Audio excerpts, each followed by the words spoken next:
Welcome to the COVID support webinar series. We're super excited to have Tonya Sakowitz, Newborn Care Solutions here, and the most amazing INA president. And she's going to be talking to us today about how to navigate and survive in a situation like this. Grateful for her expertise here. And just to read you her bio, which is amazing, and I'm glad she let me do it. Tonya is a college-educated INA credentialed nanny, newborn care specialist, postpartum doula, and parent educator who does both consulting and in-home sleep conditioning for her clients, teaches nationally and internationally, and mentors new newborn care specialists. Tonya attended CWU, has over 35 years of experience as a nanny and newborn care specialist and business owner. She's the proud she's the proud wife and mother of two, and a certified Eco-Maternity consultant and green birth educator, and founded Baby Go Green, Inc. in 2012. She's a founding member and serves on the advisory board of the Baby Dream Team, a group of dedicated newborn care specialists who offer their services as volunteers to families around the country experiencing the birth of higher order multiples. Tonya has served several years as an executive board member for the INA, the last two as co-president, and is a supporting member of APNA. In addition to these roles, Tonya also offers personal mentoring to those entering the newborn care specialist career track and works tirelessly to promote excellence and professionalism within the industry. Tonya also does volunteer work through local agencies in Phoenix, offering parent education and sleep consulting to families in need, and volunteers countless hours at her children's schools. Tonya was voted the Professional Child Care Provider of the Year in 2003 and nominated for the International Nanny Association Nanny of the Year in 2004. That same year, she was deeply honored with a nomination by her peers. Oh my gosh, it got cut off. Oh my gosh, I'm so sorry, Tonya. And she's now serving as one co-president. We love you and can't wait to hear what you have to say. And then for everybody else, if you have questions, please use the chat box. Tonya is totally open to you opening or asking questions. That's the preferred method. But if you have a question that can't wait, you can unmute yourself and ask it as we go. And take it away, Tonya. Perfect. Thank you. Thank you. So there wasn't too much more on there. You know, the last part was probably my favorite because aside from babies, how I like to spend my free time is about 100 feet under the water whenever possible in lots of locations around the world, preferably warm ones. So at the moment, like the rest of you, I'm not going anywhere, but I hope to get back to that very soon. So I want to talk to you guys today about something that's kind of, it's near and dear to my heart because I love to support people and I love to educate people on the things that empower them and help them be better at what they do. And in a situation like what we're dealing with right now in our world, a lot of us are feeling really powerless. We feel like we're stuck. You know, we've been, depending on where we live in the country, we've been ordered to stay at home. And the restrictions are more or less strict depending on, you know, some of your areas. They're a little less strict here in Arizona, but nevertheless, out of respect for other people, for their comfort, for their health, that sort of thing, we have pretty much just holed up at our house. But we have the benefit, we already work from home. We didn't have to make massive changes, but a lot of you guys have had to make massive changes. And I'm getting a lot of questions from people. How do I get through this? What do I do? And what do I need to do so that I'm ready when I come out of this on the other side? You know, and I'm not a mental health expert. That's not my expertise. So I'm going to share briefly a few tips from other people who are experts in mental health and what they say helps. But also I'm sharing these from the perspective of 35 years in this industry. I've never been through a medical crisis like we're seeing in our world right now. But I have been through the massive tech market crash while I was a nanny in the Seattle market looking for a job. And I literally had 5 job offers disappear overnight. And ultimately had to make a massive change in response to that. So I want to share with you, you know, kind of what I've done on a personal level to get through those. I came through the real estate bubble crash of 2008, 2009 that went all the way through 2011 and had a significant impact on wages in our industry. And there have been a couple other of downturns since I first entered this industry all the way back in 1985, long time ago. So anyway, so I'm going to talk about some of those things. So I'm going to talk first kind of about what the experts have to say, but I'm not going to go in depth into this. If you want more in-depth information, you can reach out to me. And we have a resource list that I created for a webinar that I did a couple weeks ago called Standing Up and Standing Out in the Midst of a Crisis, or in the midst of this, or something to that effect. And we had a resource list that we created there, and we're happy to share that with you guys with the INA also, so that you have that. But we keep hearing this is an unprecedented time in our history. What I would say is it's unprecedented for us. It's unprecedented in the terms of where we are in history, but things like this have occurred in the past. And people experience trauma in their everyday lives. And make no mistake about it, this is a form of trauma.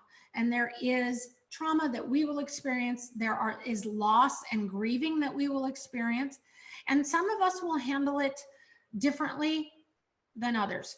You have to kind of look and take some of these little tips and say, I think that one might work for me and that one might not, because these don't all work for everybody. So a couple of things, and I'm not going to go in depth in them. I want to spend more of the focus on the professional side of this, but making sure that you're eating well, whatever that looks like for you. Making sure that you're getting out and getting some form of exercise, whether it's yoga in front of your TV because you can't leave your house, whether it's a walk after dark because there's less people out, so you're not so worried about running into people, whatever that looks like. Take a media break. And this also applies to social media.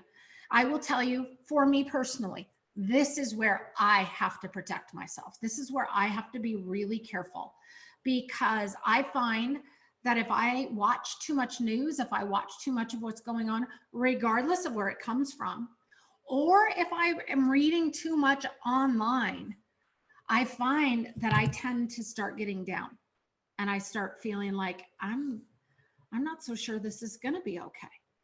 And I'm kind of an eternal optimist. My girlfriend said to me the other day, she'd known me for 28 years now.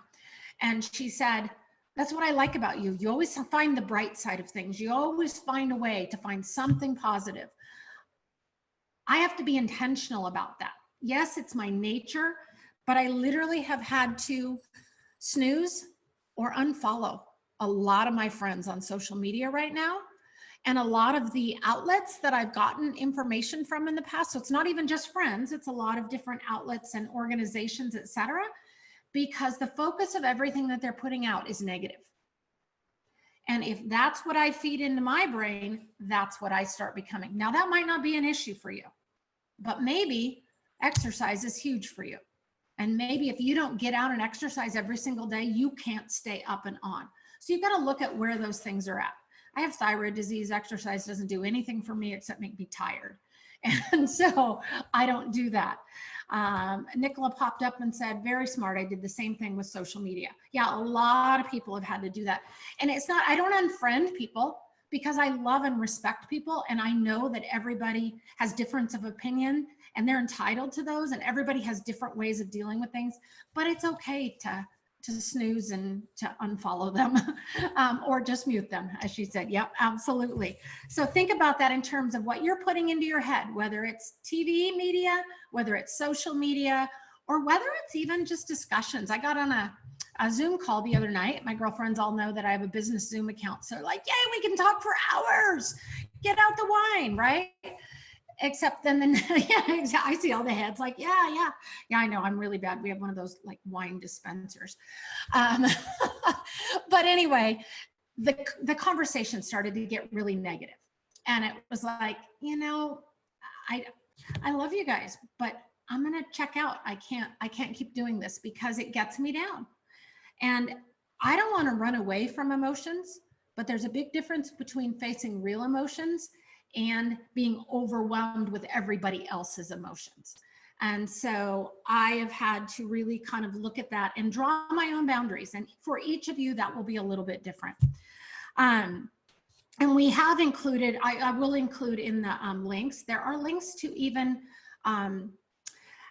information about mental health and online mental health resources, since we know that there are limitations for things like that.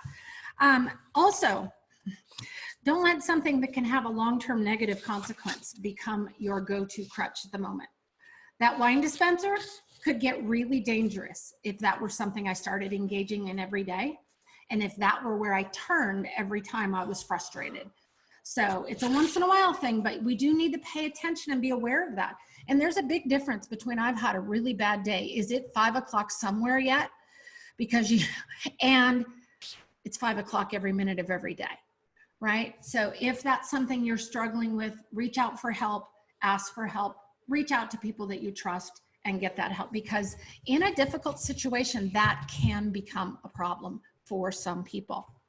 Make sure you're getting lots of good sleep, that you're spending time, whether it's virtually or in person, with your loved ones, or if you have a pet or you've been considering adopting a pet, now might be a good time. Pets are really therapeutic for those people who are into that. Socialize virtually, and if you have any kind of spiritual belief, this is a good time to connect with that and really utilize that as a resource for you. So those are the kind of personal things on just a really brief touch. If you have further questions, or if you're like, you know, hey, I don't know what you meant by that, I'd really like more information, don't hesitate to reach out to me. And I keep that kind of stuff confidential with our students, and at the level we teach our students and the people our students work with, everything we do is under NDA. And so, you know, if you have a need and I can help, I will do it. But really what I want to spend more of my time on today is talking to you guys about this from a professional standpoint, because in some way, shape, or form, we've all been impacted by this professionally. Whether you are a nanny who is normally live out, and suddenly you're finding yourself living in with clients you never had any intention of living with, but that's what your employers want you to do in order to feel good about it. Or maybe you're home being paid. Maybe you're home and not being paid. And you're wondering, are things ever going to get any better? Now, I can't predict the future in terms of how fast this is going to get better, or what's going to happen, or what it's going to look like when it's over with. Because the reality is, change is constant in life. And change happens even when everything's in good shape. This is just a much more massive change. And we don't know where it's going to look like when we come out of this. But there are some really solid professional things that you can do right now that will make you ready, not only for when things fully open back up again, but even now in the midst of this, there are still, and I would assume Tiffany can probably confirm this, there are still families calling agencies. There are still families looking for care. And if you are someone who's in a situation and has the health ability to be able to go out and work, because we recognize that's not an option for everybody. But if you are and you're comfortable doing that, there are still jobs out there. But here's the thing, we got to be honest. There are a lot of nannies out of work, and there's a lot of newborn care specialists out of work.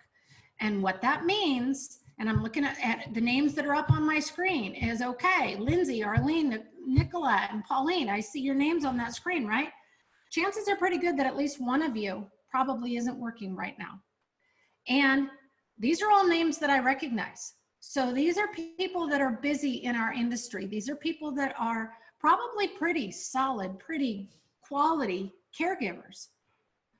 Well, what if 3 or 4 of you are looking for a job and an agency only has one job?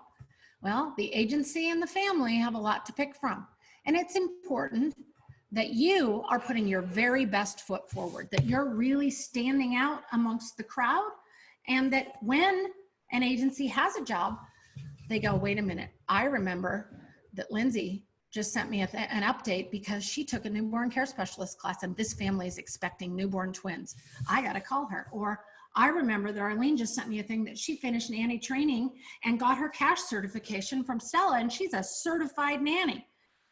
I've got a family with a 3-year-old. I need to get her on this, right? The things that we can do that help us stand out. So I want to address first your resume and your portfolio. Okay? If you don't have one, if you don't have a resume, fix it. Get one. And if you are in a market where there are a lot of agencies, call a few of them and say, hey, I'm getting my resume updated and I'd like to submit it to you. Do you guys require it in a specific format? Because I don't want you to go to all the trouble, sometimes all the expense, and certainly all the time of getting your resume updated and put together, only to send it in to, say, Educated Nannies, and I'm using them as an example because I know they do this, and they say, I'm sorry, this isn't in our resume format. And then you have to redo the entire thing and put it together for them. You know, that can be really frustrating, and especially if you've paid money to have somebody else help you with it. So you really want to find out from those agencies that you want to work with if they have a pre-required format for you to upload your resume in. But get that, and if you have one in portfolios aren't as necessary, the resume is, and make sure that it's updated. Make sure that all your information is on there, is updated, that you've reached out to, you know, say you worked for me 5 years ago. Because when our kids were little, we had a part-time nanny. And I had a nanny reach out to me recently and said, hey, I want to start submitting some applications and I wanted to know if I can still list you as a reference. So ask permission, and then I will tell them to please not contact you unless they're serious about having a job, so that they're not getting, you know, 49 phone calls. I don't want 49 phone calls in a week from 25 agencies and 24 different families. I want a phone call from one family that wants to hire you and that I can say, yes, you are fantastic, or she was fantastic, we loved her, I would have her back in a heartbeat, you know, those kind of things. And then make sure you have the correct contact information. People's emails change. Phone numbers don't change as often anymore, but phone numbers do still change. And you want to make sure that you have the right phone number on there so that they actually can reach them. And here's a tip for you on emails. Tap on it, shoot an email off, and make sure you don't have a typo in it. Okay, just this morning, somebody sent me a confirmation email and it bounced for my husband's email, who was also part of that, because they missed one letter. So make sure you have the right email, because if an agency has to pick up the phone and call you to get the right contact email, they may just move on to the next person if they've got 5 or 10 people for that particular job. So make sure that's all updated. Make sure also that your current classes, your certifications, your certificates, and your first aid and CPR, everything in there is updated, has everything correct, and make sure you use the right names. Okay, I am aware of somebody very recently who took a class through a different company than ours, and she listed it on her resume, except she listed my company's name. And when the agency called to verify, because we keep meticulous records, I said, I don't have this person in our database. And it turned out that it was a different company name, which that's okay. You know, you take the trainings that fit best for what you have. But it cost her the job because they thought she was lying. And so be really careful about what's on there. Make sure everything is on there, because you want this ready, you want it up to date, you want everything accurate, so that if an agency posts a job, you can shoot a resume out to them instantly like that. Because a lot of times just them getting that resume is going to make that agency go, wow, you look pretty amazing. Can you get our application filled out? I'd like to get you in front of this client right now. And that happens. And I have had that happen. I've had a lot of agencies reach out to some of our students and say, look, we got a job to send you to right now. And then they're scrambling. So get those things in order. Make sure also that the information that's on the resume is relevant to the job that you're applying for. If you're applying for a job with a newborn, I guarantee you that the family and the agency are much more concerned with your newborn experience than they are with your experience with 11-year-olds. And while that information is certainly valuable and it needs to be on your resume, you need to highlight the experience and the education that's relevant to the job that you're applying for. Brush up on your education. Now is a fabulous time if you are not working or you're working fewer hours to get those educational goals taken care of. I heard from somebody yesterday, I've been meaning to do this for the last 2.5 years, and I finally have the time. So if you've got the time, do it. But be aware that not everything has to cost you money. Okay, I know the reality is for many of you, it's simply not an option to spend even $5 or $10 on something extra right now.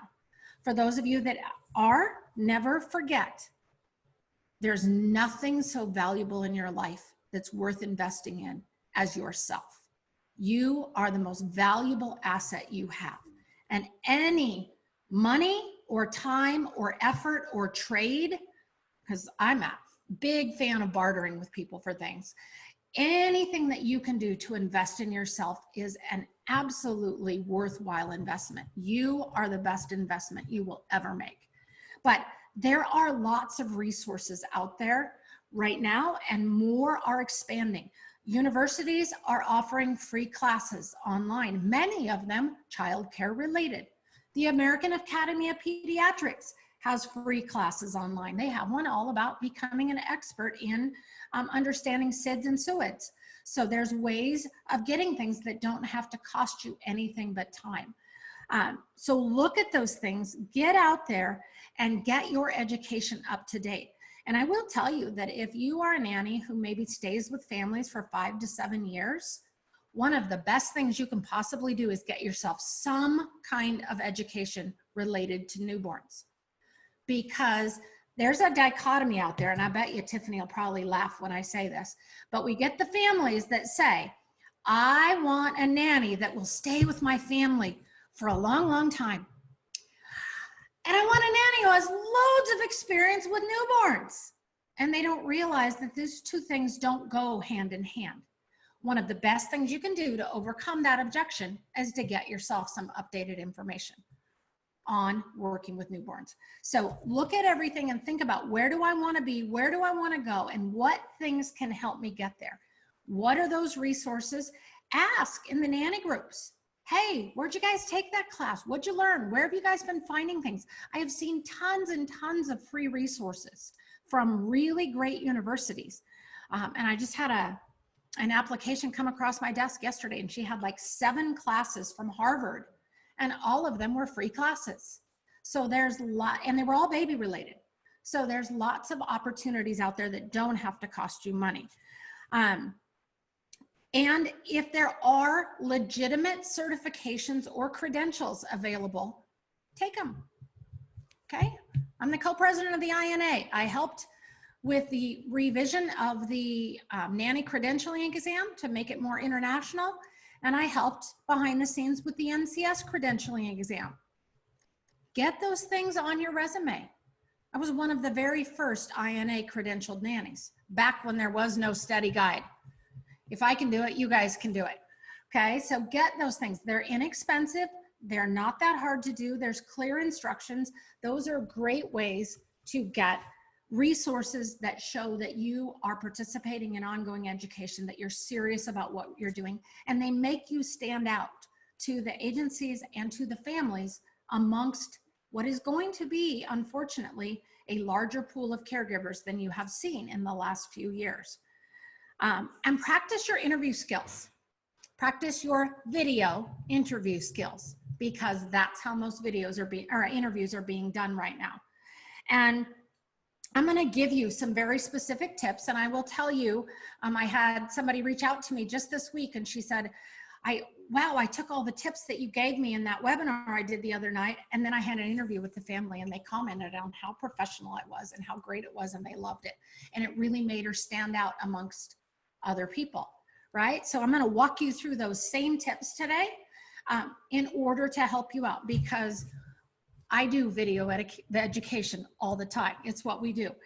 And so I want to share with you some of the things that we've learned and how, you know, you can really stand out and look different amongst other people. So number one, check your background. Okay, I'm going to show you something really quick over here. This is a hallway in my house. Right? All that is a shower curtain and a cheap curtain from Target. But I put it up there to block the hallway so that when my dog goes walking across back there, or my 15-year-old decides he wants to go take a shower or whatever, I don't have to worry about that being seen. And I chose something that kind of blended in with the wall the best that I could. But you want that to look good, right? Notice you can very subtly see my name in the background over there, and it says INA co-president on it. I no longer, because I made this mistake early on, no longer have a lamp growing out of the top of my head. Because when I first started doing stuff, that was shifted over and that lamp was coming out of the top of my head. My husband was like, really? I also talked to somebody, and I've shared this many times on things, a gal who interviewed for a very high-end, high-profile job, and she was in her partner's office and there was a Playboy calendar on the background behind her. Done. She was eliminated from the, so check your background, look around, see what's there. You know, I was doing something the other day and all of a sudden I realized my mask for going to the grocery store was sitting on, it's like, that's probably not a positive image I want to convey right now.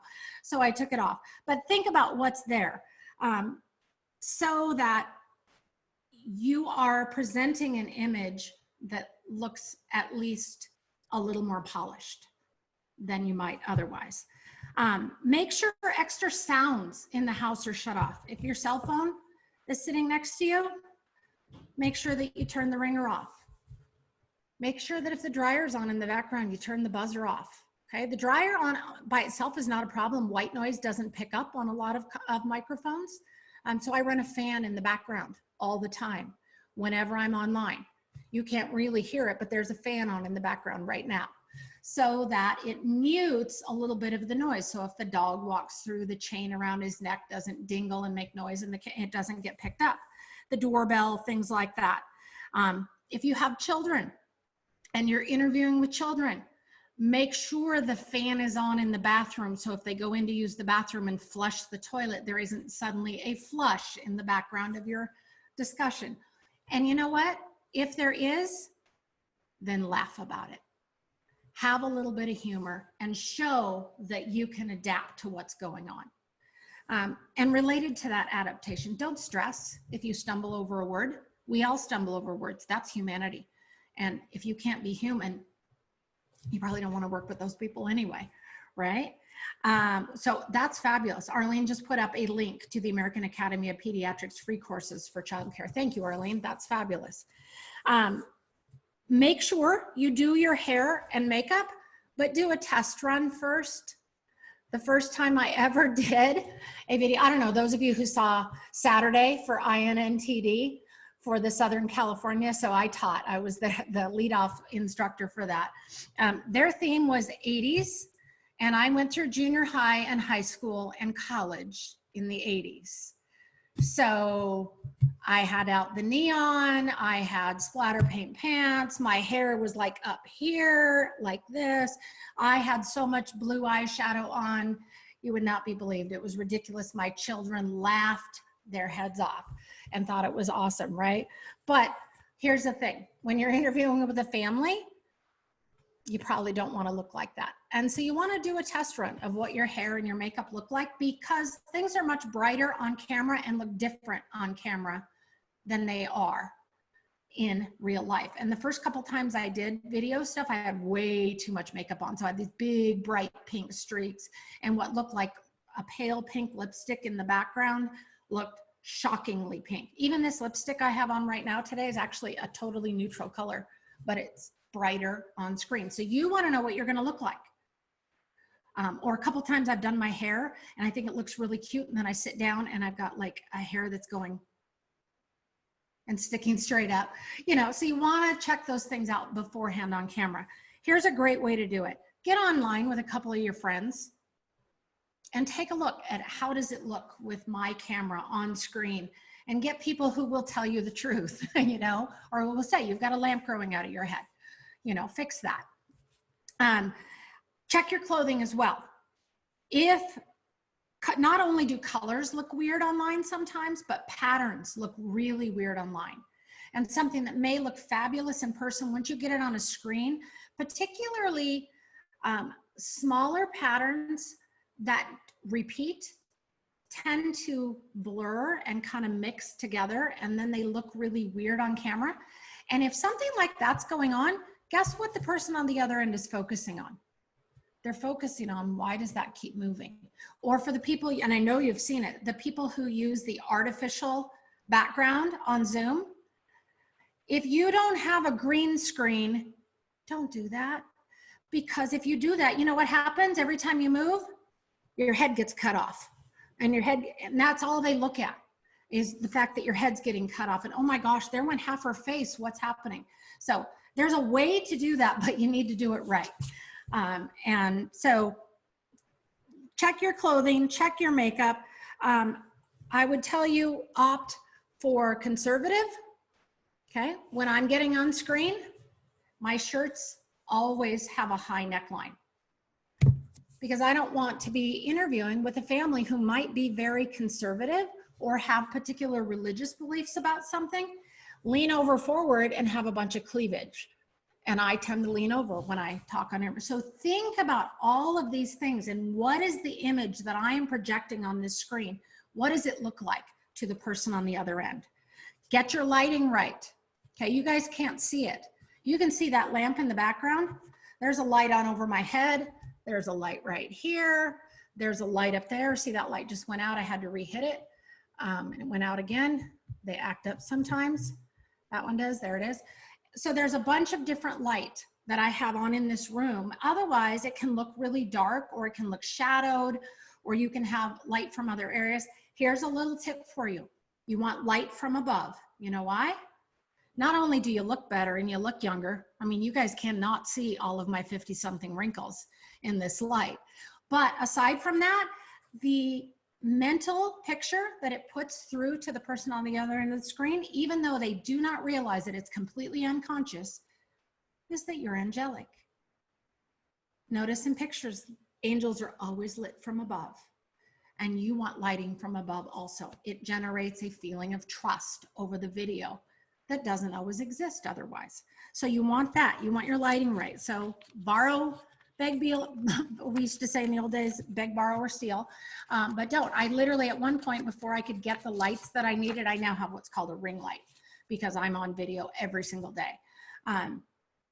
But I literally had a flashlight just taped with duct tape on a shelf when I first started, in order to get that same thing. So do what you need to do. There's lots of different ways. I'm looking to see really quick if I have it. I have something called a bar light too. I don't see it easily, so I'm not going to waste my time, but it looks kind of like this. This is my nail file, but it's shaped like this.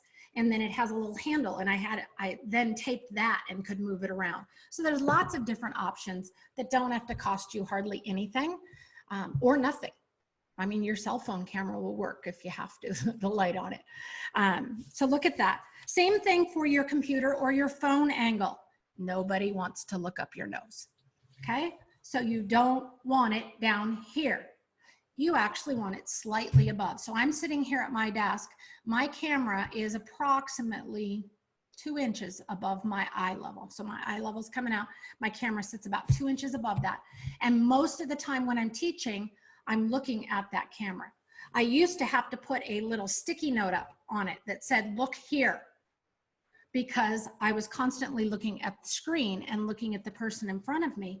And if the person is down the side of the screen, depending on how you're doing it, then you're looking over here. And if you're not making eye contact with your audience when you're interviewing with them, you remove that personal feeling, and that takes that away, and you lose that sense of connection with them, and that matters. So practice with this stuff, get it all set up, and then get online with a couple people and practice. If you don't have anybody to do it with, and you really need to practice, call me. I'll send you a Zoom link and we'll put you up. All right. And I'll practice and I'll evaluate it. I do it for all of our elite level students. We go through this whole thing with them. And I'm happy to do that with you. And then be prepared. Have a copy of your resume in front of you. List any questions or topics you want to be sure to cover, so you're not scrambling for things and you don't have to get up. Here's a little tip. Put the family name or the agency name at the top of your piece of paper. You don't want to get in your third interview of the day and call Mr. and Mrs. Jones, Mr. and Mrs. Kirkpatrick. Okay, you don't want to mess that up. So put the right name down on there so that if you forget, especially if this is something you're not used to doing and you get nervous, because the first few times you do this, it's nerve-wracking. Doesn't even faze me now. I can talk to a completely empty camera. I can talk to 100 people, but I've been doing this for a while.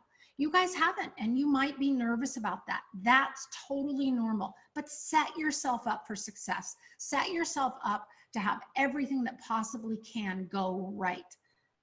Have a glass of ice water next to you. See the ice cubes in there? So that if you get a dry throat or you start coughing, you can stop, take a drink, and keep on going.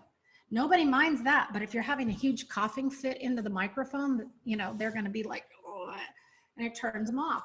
So be prepared for those things. If you do have to get up, turn off your camera before you stand up, because nobody wants to see your hind end on camera either. And I was in a video class yesterday and the instructor had to get something and she was sending everything to breakout rooms, and we turned around, the camera kicked on in the breakout room with her bent over picking up something that way, and it was just like right there, filled the entire screen. So it's one thing to do that in a room full of your colleagues. We can all have a good laugh. And I told her if I looked that good from behind, I'd probably put my behind on camera too. But, you know, we can laugh about that. If a family can laugh about that, fantastic. Sign the contract. They're probably fabulous. But nevertheless, we want to come off as professional as we can when we're doing that.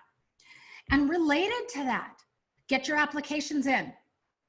We all know, I know how tedious nanny applications are. I'm older than most of you guys. In the old days, we had to do those 10 to 14 page applications by hand. At least now you can do them digitally and upload them most of the time.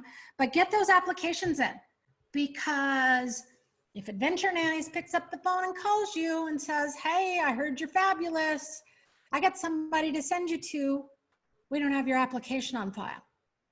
Well, it takes a while, right, to get those things done. And they can be challenging, and especially if you don't have all your information pulled together, you got to go find something, whatever.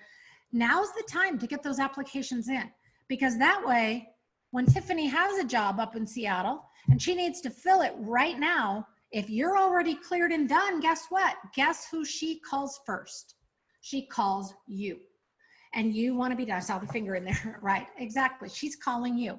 And that was one of the key things that I did every time I was looking for work and it was a tough work situation. When I literally, when I was in 1999, when the tech market took a dump, I was in Seattle.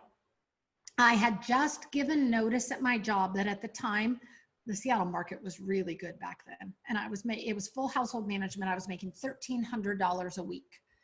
And for something that was 21 years ago, that was really good. But the Seattle market was like that. It was great. I had loads of experience. Everything was fantastic. And I was looking for a new job in that market. I had 7 job offers to choose from in one day. And then the tech market crashed. And the next day, 5 of those were gone, and the other 2 dropped their offer by $5 an hour.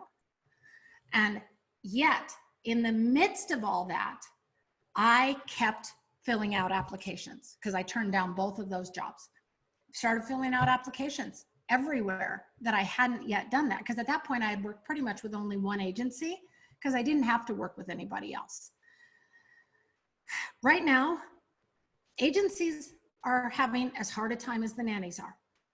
to a great degree. Some are doing better than others depending on their market and what's going on.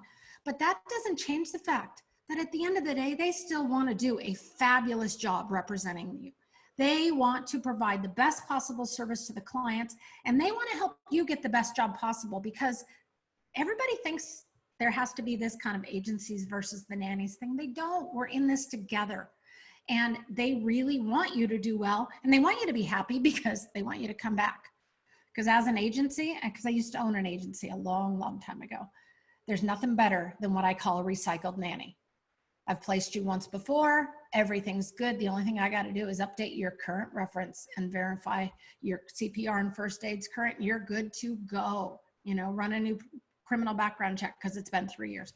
Whatever, it's really, you can process those nannies really fast. They want to work with you. They want you to be happy. And frankly, they don't get paid if you're not placed. So, you know, they want that to do there, and get those done, get them ready. Dedicate a set amount of time. This is another thing that I did. I looked at my job search as my job, and I dedicated a set amount of time every single day to working on that.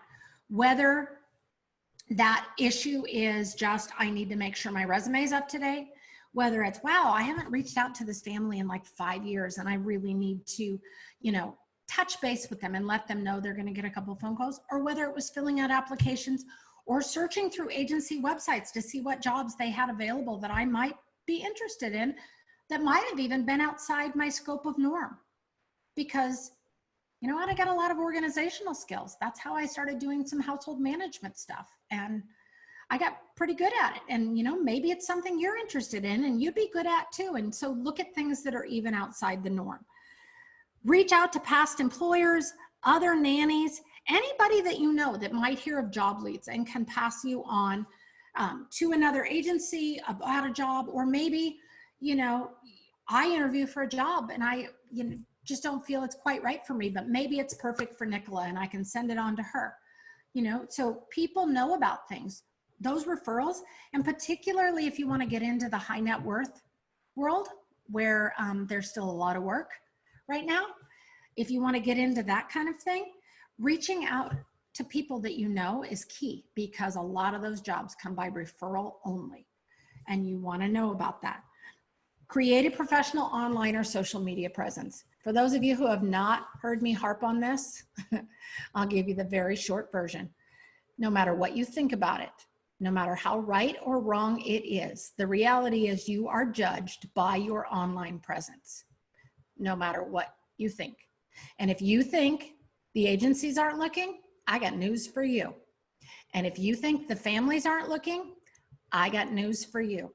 And if you think your profile is private and they can't find it, or they can't see what you've got doing, I got news for you. It's all there. It's all searchable. Nothing you do online is private. And one simple screenshot reveals everything. And I will tell you, agencies check, families check, and people know what you're doing and what you're saying. So clean up your social media when you're looking for a job. Should it be that way? No. Should you get to be whoever you are anywhere you want to be? Sure. But we got to deal in reality, not in what should be. And the reality is those things are checked. And on top of that, a lot of the stuff that we put out on social media is so dangerous and so damaging. There are people out there doing what's called data mining. And I'll give you an example. The post that's been going around Facebook, hey, in honor of the 2020 high school graduates who don't get, and college graduates who don't get to graduate this year. How many of you have seen that? Show of hands from the people, right? Most of us have seen that. Post your picture. Post your high school and the year you graduated. Guess what you just did? You just gave data miners and identity thieves your high school, your graduation. Now they know how old you are, and with a quick reverse search, they can find your phone number, they can find your marriage records, they can find your address, they can find your birth date, they can duplicate your birth certificate and open credit accounts in your name and destroy your life in a matter of seconds. And I will tell you, I taught on this at INA 4 or 5 years ago, and I challenged 3 nannies who were willing to be guinea pigs and said, If you're willing to be a guinea pig and you think your profile is locked down, send it to me. If you're willing to, but I said, you got to know I'm going to put you on screen. Let me know if I can do it. And I had 3 people who sent me their information. I got birth dates. I got birth cities. I got marriage dates. I found a divorce date. I found birth dates, weights of their children. I found where their children were born. I knew where they had been 3 hours prior to them giving me permission. And these were all people that I was not personal friends with on Facebook. And they all thought that their profiles were locked down. And I'm an amateur.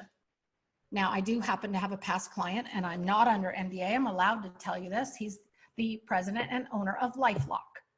And that's what they specialize in, is protection of your information. And a lot of what I know, I learned from him. But nevertheless, I'm still an amateur. Think about what the people who do this for a living are. And by the way, if you're putting pictures of the kids that you work with up on your social media, if they're under the age of 18, you better have written permission from their parents or you're violating the law.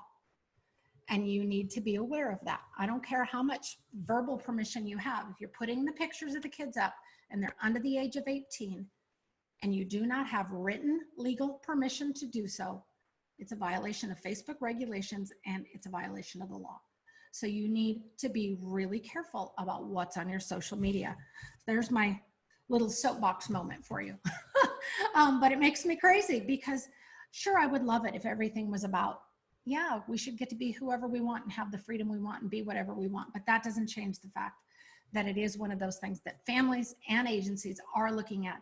And a lot of the things that we're doing that we think are fun are actually really dangerous for us and potentially for the families that we work for. So we need to be careful about that. Get visible. Jump into opportunities to do interviews, to teach a class on kid crafts, on lesson planning. Jump on somewhere and say, hey, I would love to be a resource. You know what? When you put yourself up on screen and you start teaching other people, or you start writing a blog and you teach other people and have something to say, there's 2 key components there. 1, check your facts, make sure that you know what you're putting up there. So if you're citing resources, Google is not a credible source. Google Scholar is. Okay, so take a look at those kind of things. But 2, make sure you're doing it professionally, because you know what? When you put yourself on screen and you put yourself in print, you are immediately viewed as an expert. And people start viewing you that way. And if you're viewed as a local expert in the Phoenix market, well, maybe Trisha at the Nanny Joint wants to place you because you've been seen and heard and people know who you are. And that helps her, makes it easier for you to be placed, and the families want to hire you more. And as a general rule of thumb, when people view you as an expert, they're willing to pay you more. So pay attention to those opportunities and stay or join professional associations. When the market crashed and I was looking for work, it was my connections through professional nanny associations that got me interviews and ultimately got me jobs.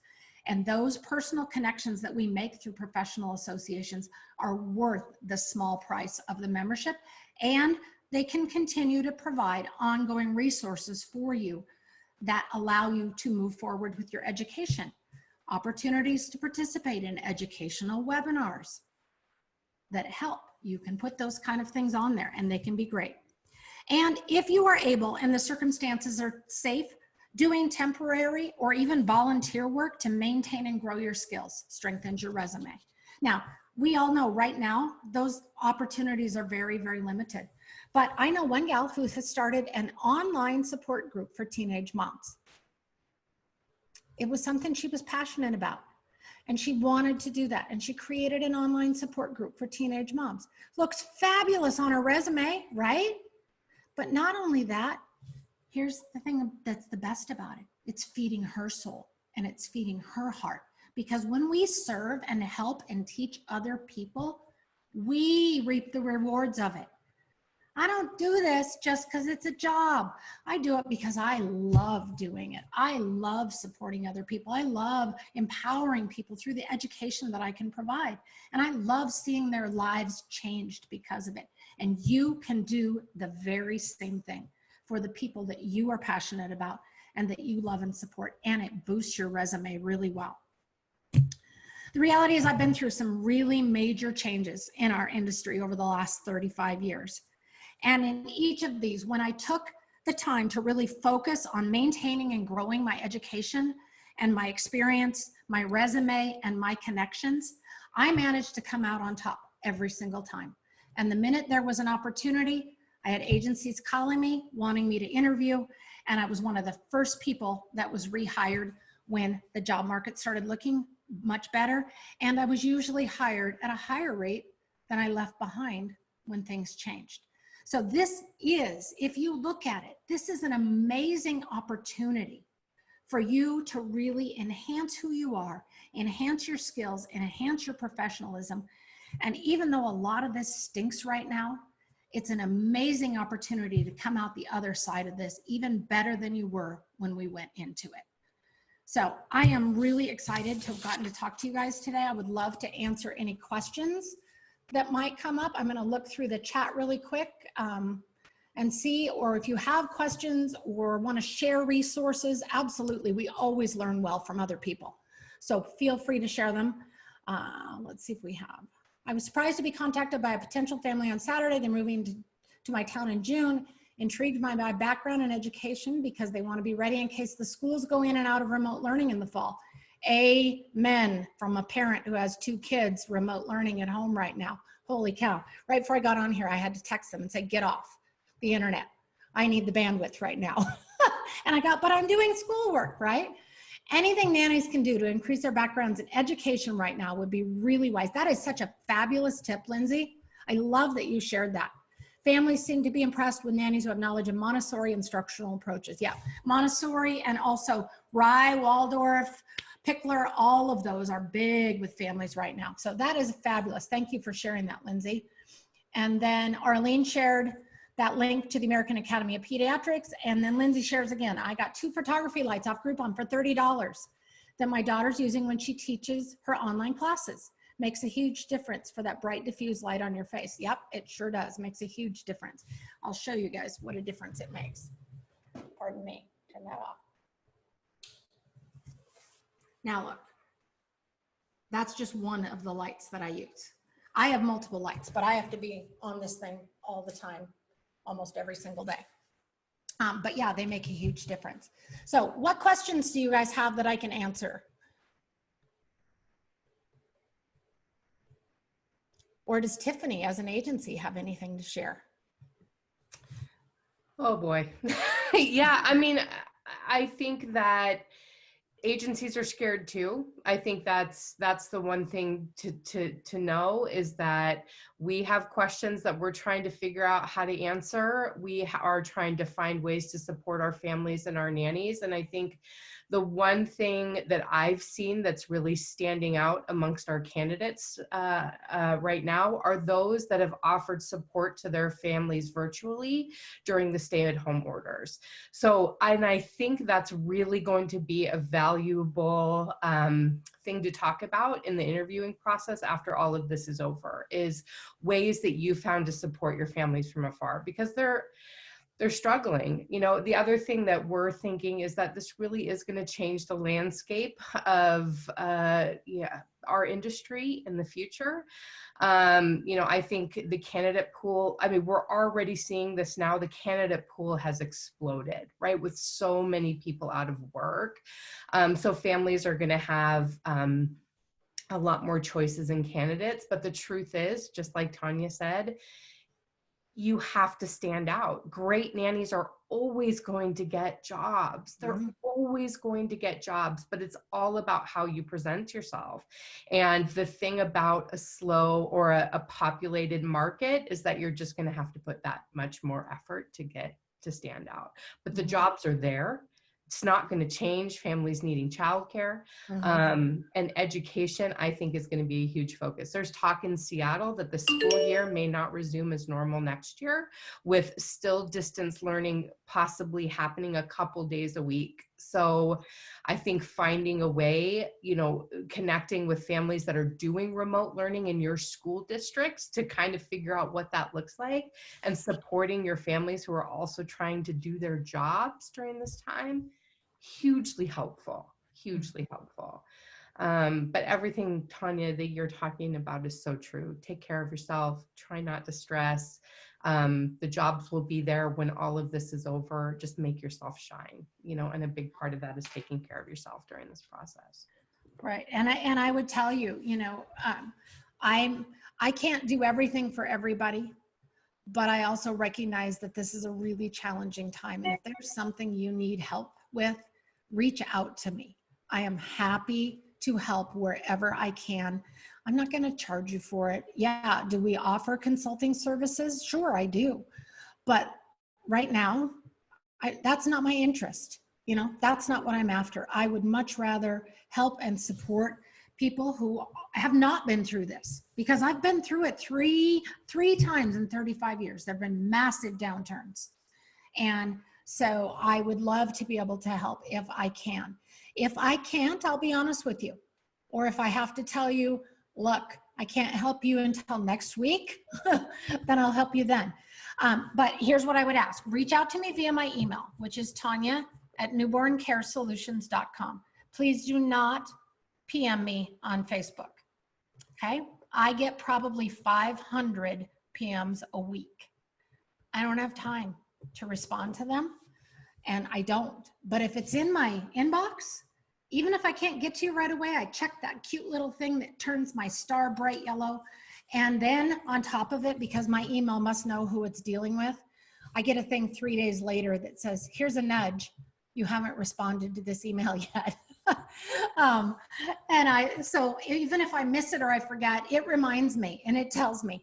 And if you don't hear from me in a week, send me another one, because every once in a while it does go to spam and I don't see things. But I will help if I absolutely can. And there are a lot of other people who are helping also.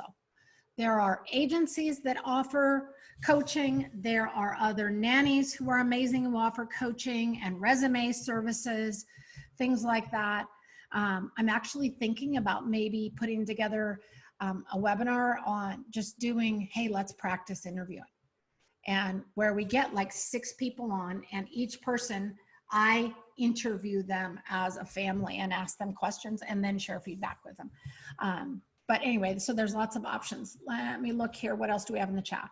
Arlene asks, how can we be most safe when returning to work in a high COVID area? I'm in Boston. So see what I mean about the fact that I'm having to look at the side of the screen and I'm not connecting with any of you right now? So when you're interviewing, it's super important that you pay attention to that, right? And that you're looking at your camera, not over at the side box.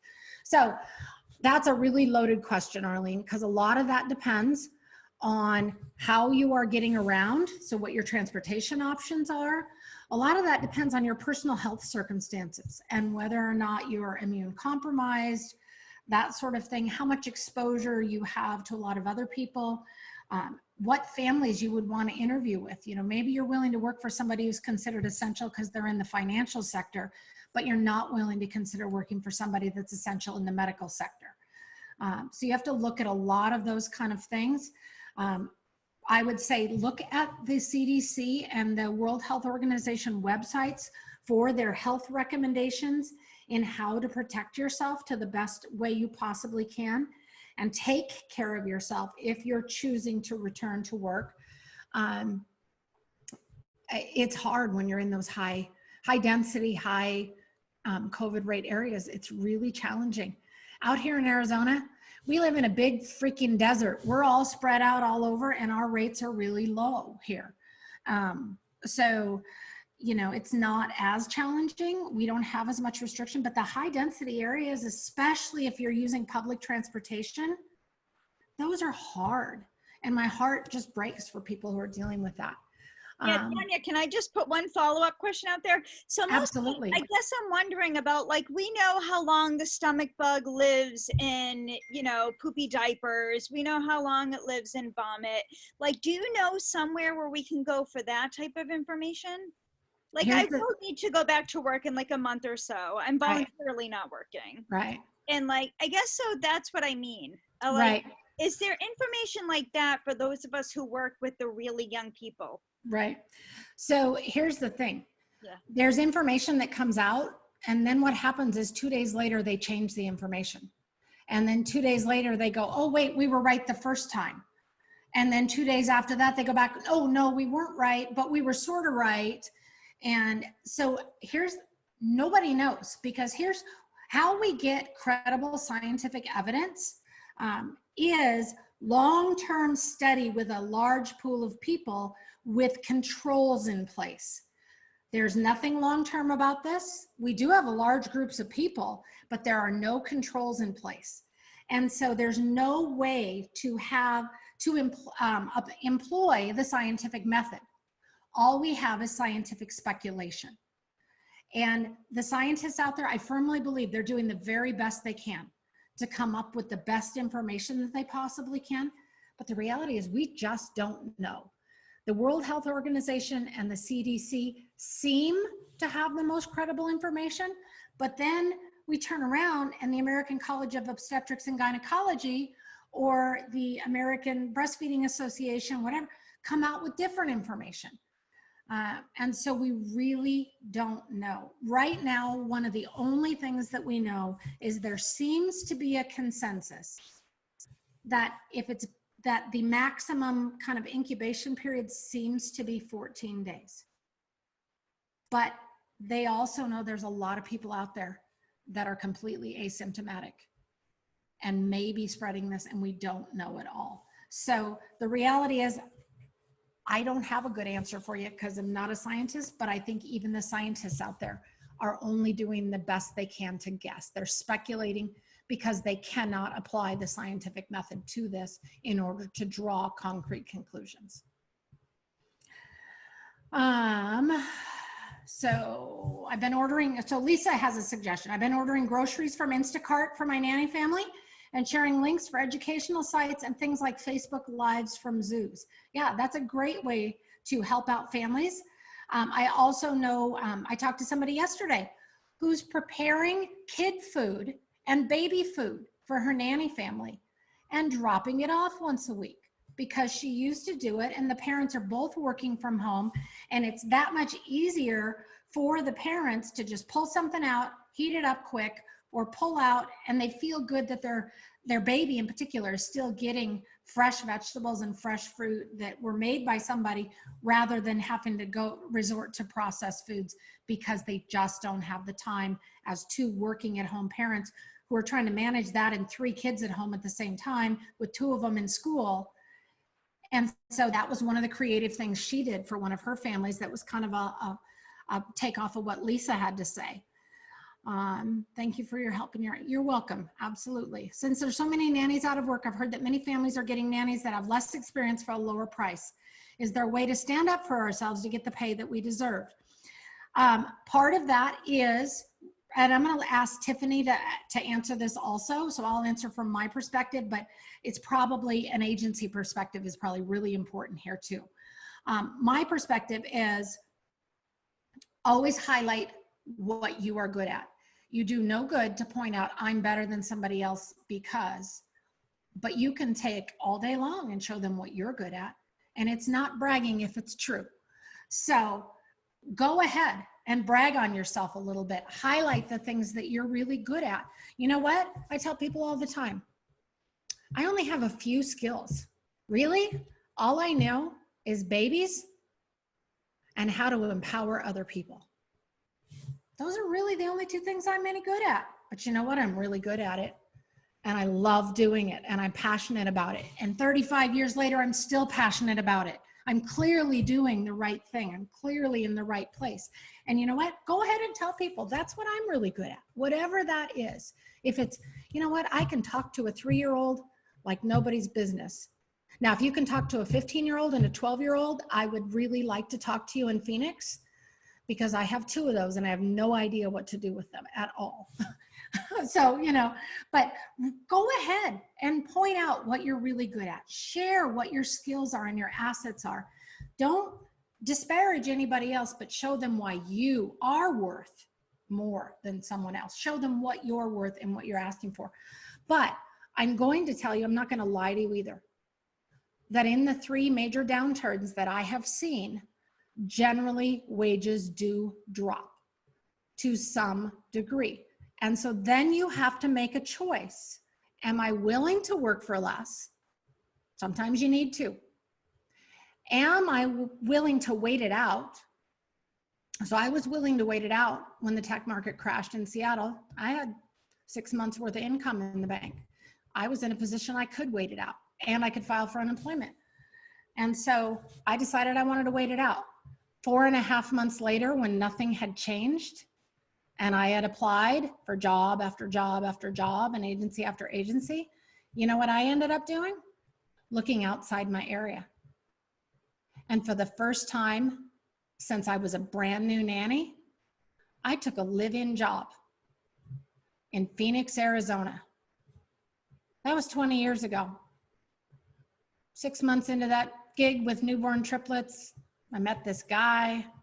Now I'm married, I got 2 kids, got a house and a dog, and Phoenix is home. So sometimes there's something really amazing that can come out of a massive change, but I had to look outside my market and I had to consider moving. I had that option because at the time I was single and I didn't own a house. That may not be an option for you, but there might be something else that you can look at, like, wow, I normally don't do household management, but there's household management opportunities here. And let's be real, most nannies are pretty good at managing things.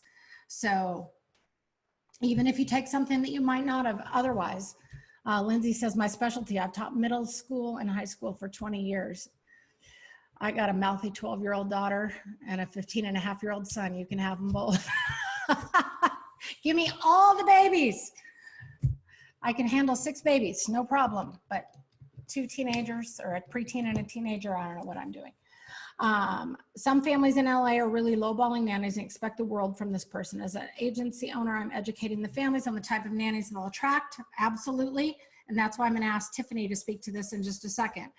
And I'm suggesting more suitable rates. Most of these families continue the search by themselves. Yeah, it's a tough decision to have to make, Nicola, but when you hold the line and work with families who value nannies, long-term, that's going to benefit you because the nannies are going to be appreciative and they're going to come back to you time and time again, and they're going to recommend you to other people. And the families are going to go, you know, man, this nanny I got from Nicola was amazing. I love her. And you guys really should work with her, even when they're looking at other options. So it's a win-win in the end, even if it's hard right in that moment. So I would love to hear from either you, Nicola, or Tiffany, or both of you. What would you say to nannies who say, how can I show my value? How can I make sure that I'm still getting what I'm worth? Yeah, and I think it's everything that you just talked about. I think that the first thing I was going to say is that typically in situations like this, we're going to see the market rate drop, right? So families who have, for the past 3 years, are paying record high rates and seeing the smallest candidate pools, that's going to flip on its head. You know, we have master degree candidates that are on the table now that weren't on the table before, that are asking for a little bit less than what going rate was, you know, 3 months ago. So I think the first thing to know is that there are just economic changes that are going to affect the job market. The second thing to know is to work your budget. You know, I was a nanny first. I was a nanny for more than a decade. And I know that no amount of money makes a painful job worth it. That is words that I live by. And so knowing what your numbers are, knowing what you need to make to be happy, and working a range that's going to make you comfortable will allow you just to focus on the job.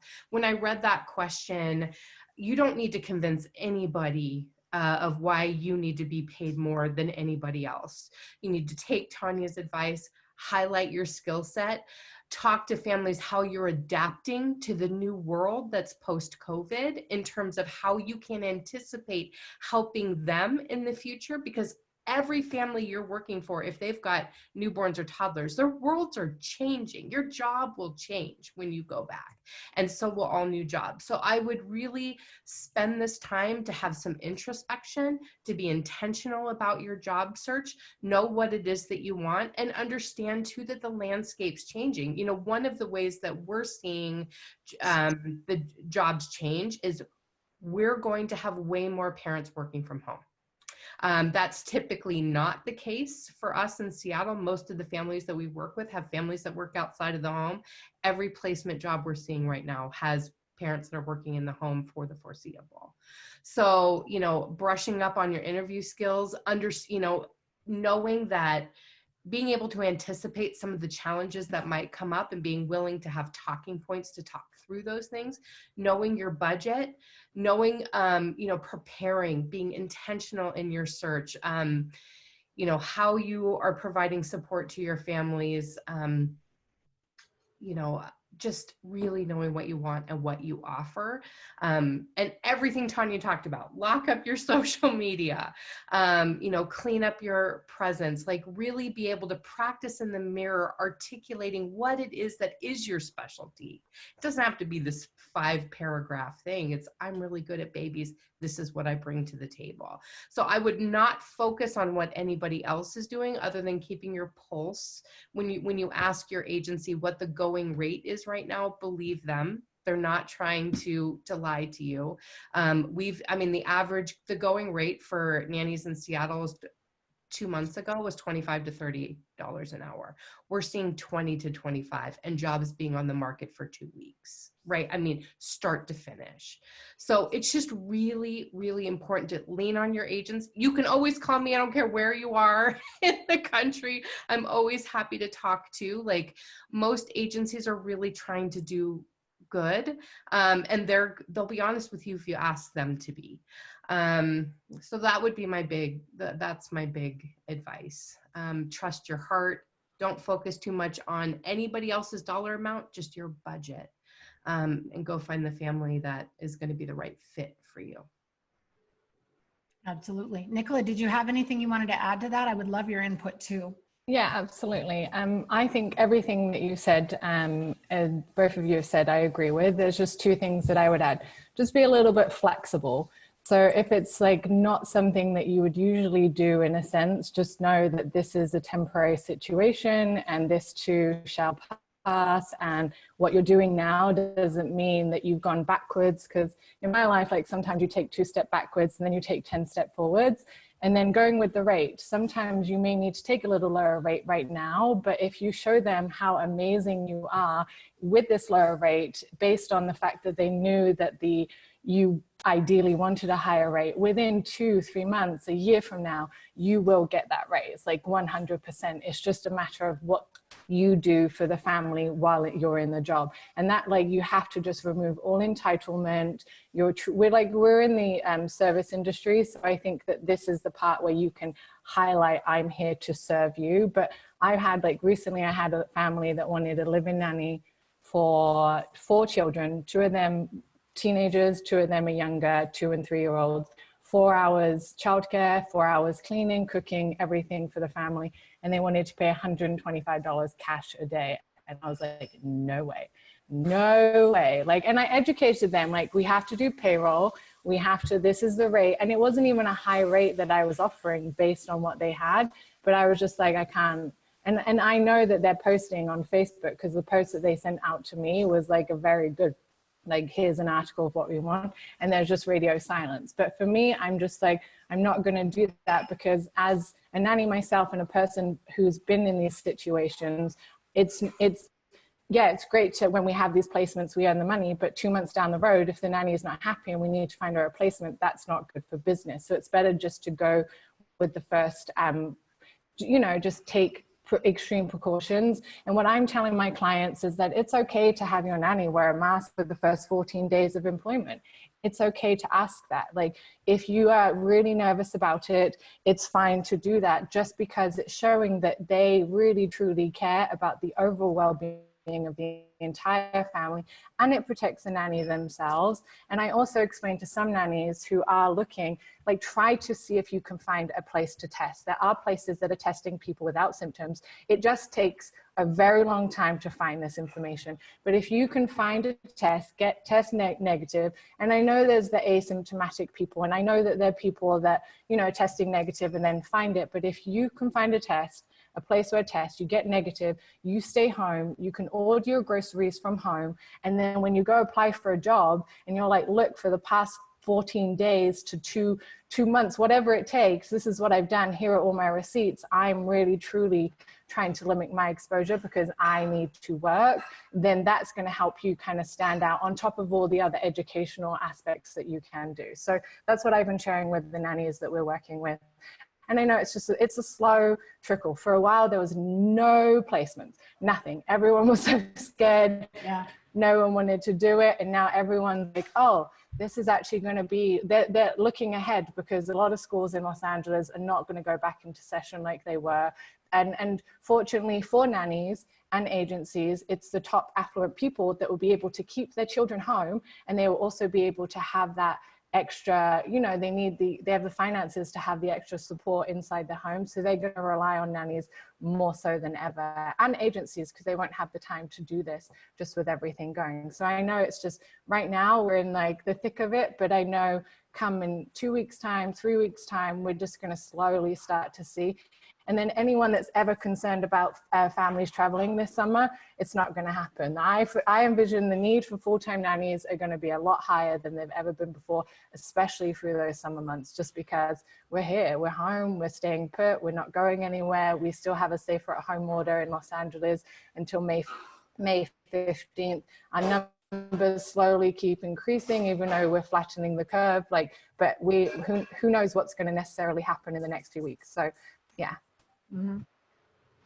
Absolutely. I think those are some great suggestions. I will tell you that we're seeing a lot in the NCS world, families who are just paying for a 2-week quarantine and saying, I will pay you, and I will put in the world of NCS who are traveling, they're even willing to put NCS up for 2 weeks and deal with it. But you know, those are generally a much more immediate high need client also. Absolutely.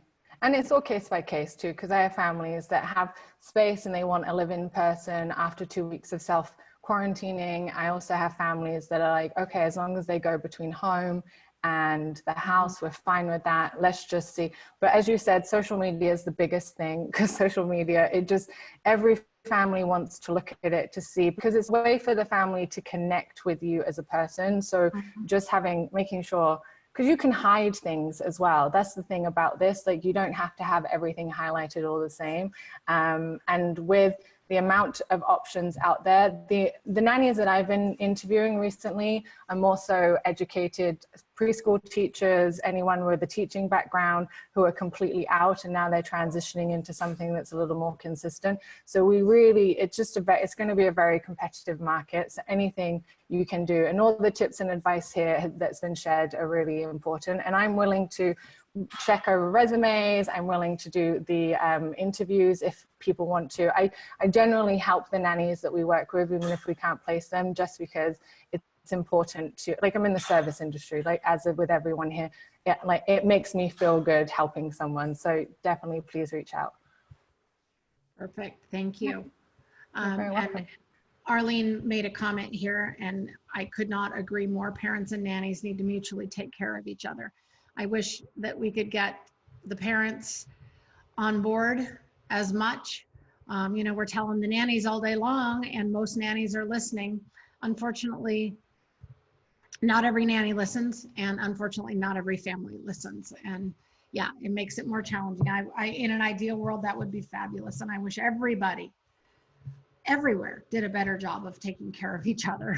Not even just in the midst of this. As a general, I would love to see that. Kimberly has a question.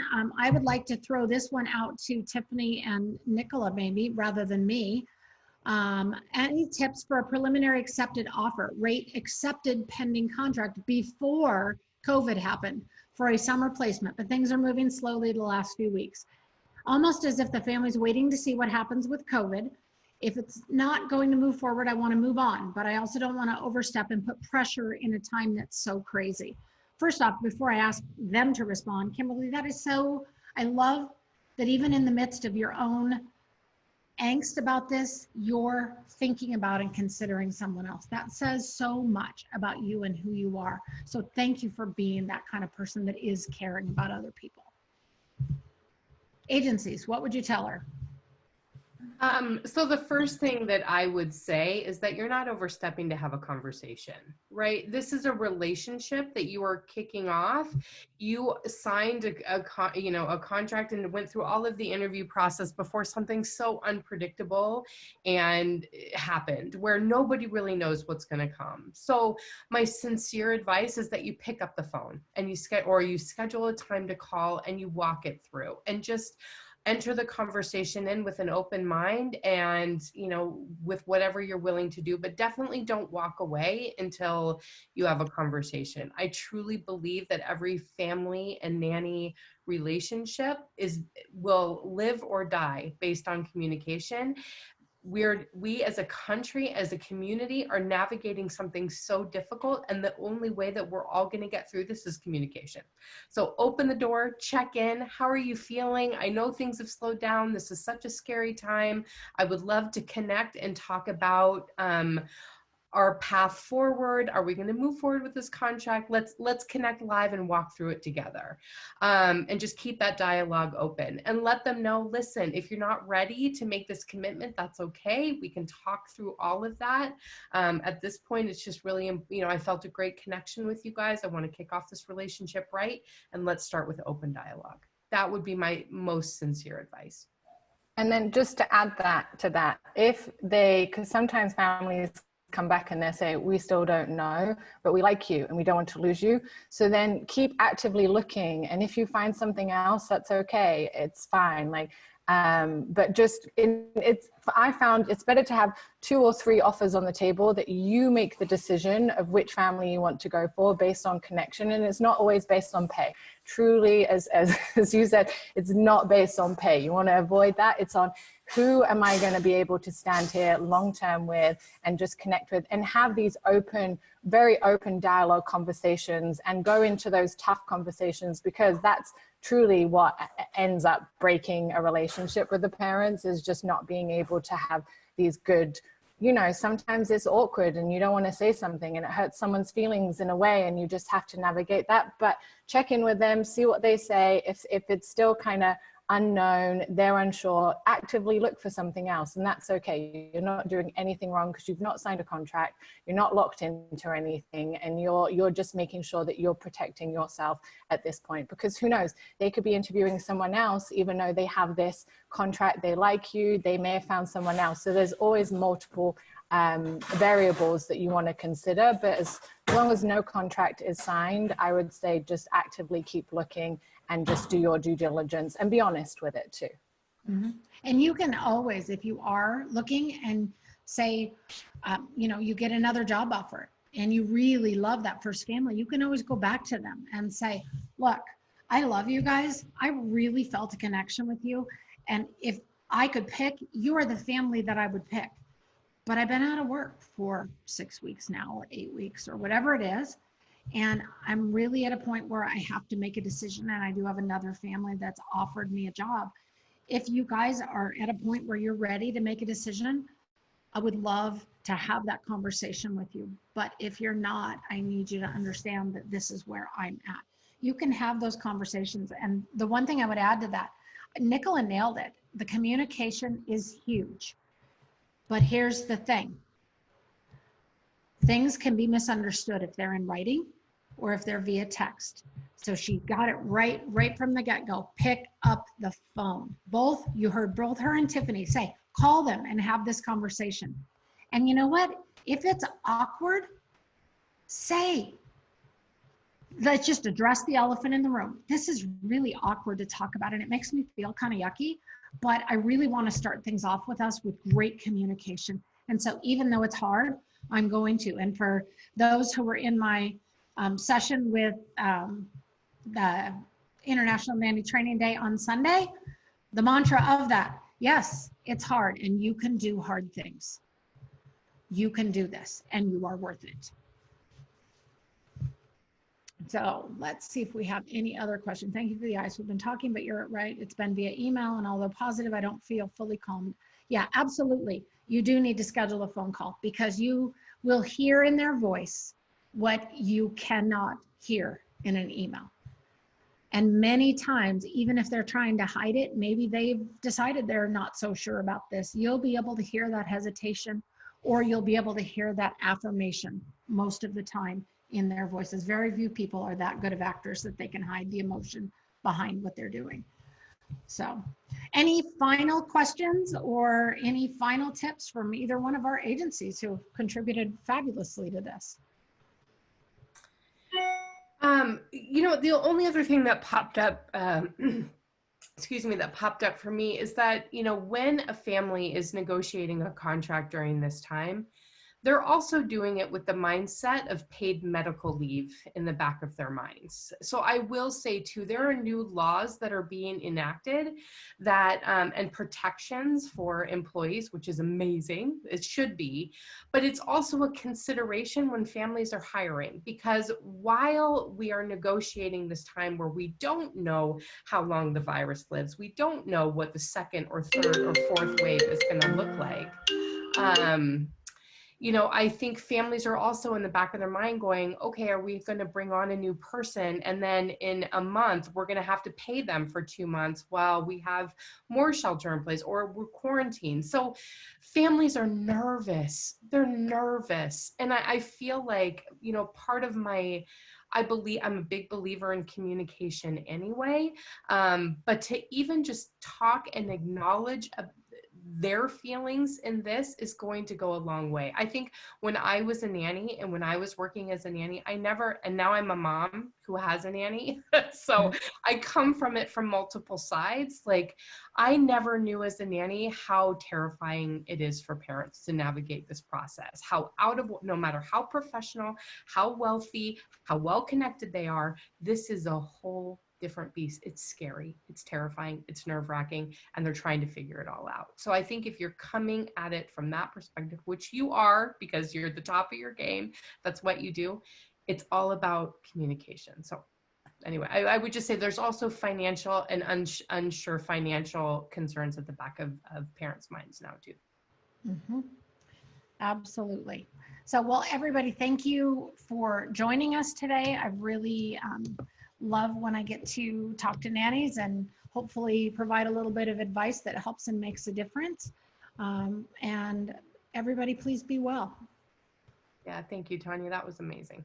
Thank you. Thank you, Tonya, Tiffany, and Nicola. Take care, guys. Yeah. Be safe. Bye. Yes, Bye. bye-bye.